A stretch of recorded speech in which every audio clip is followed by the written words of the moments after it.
بسم اللہ الرحمن الرحیم۔ شروع اللہ کے نام سے جو بڑا مہربان نہایت رحم والا ہے۔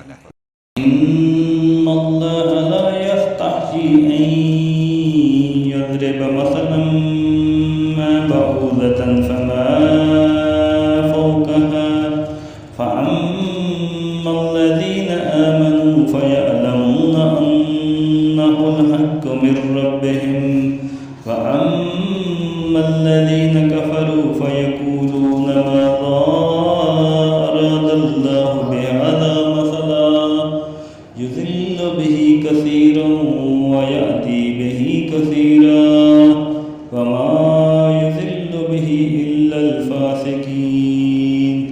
یقیناً اللہ تعالیٰ کسی مثال کے بیان کرنے سے نہیں شرماتا، خواہ مچھر کی ہو یا اس سے بھی ہلکی چیز کی۔ ایمان والے تو اپنے رب کی جانب سے صحیح سمجھتے ہیں اور کفار کہتے ہیں اس مثال سے اللہ تعالیٰ نے کیا مراد لی ہے۔ اس کے ذریعے بیشتر کو گمراہ کرتا ہے اور اکثر لوگوں کو رائے راست پر لاتا ہے، اور گمراہ تو صرف فاسقوں کو ہی کرتا ہے۔ حاشیہ نمبر 28۔ یہاں ایک اعتراض کا ذکر کیے بغیر اس کا جواب دیا گیا ہے۔ قرآن میں متعدد مقامات پر تضییع مدح کے لیے مکڑی، مکھی، مچھر وغیرہ کی جو تمثیلیں دی گئی ہیں، ان پر مخالفین کو اعتراض تھا کہ یہ کیسا کلام الہی ہے جس میں ایسی حقیر چیزوں کی تمثیلیں ہیں۔ وہ کہتے تھے اگر یہ خدا کا کلام ہوتا تو اس میں یہ فضولیات نہ ہوتی۔ حاشیہ نمبر 29۔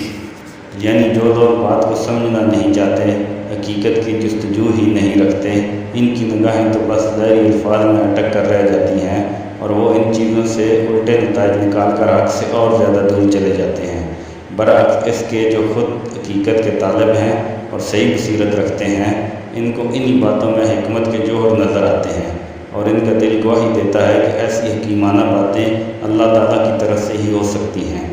حاشیہ نمبر 30۔ فاسق، نافرمان، اطاعت کی حد سے نکل جانے والا۔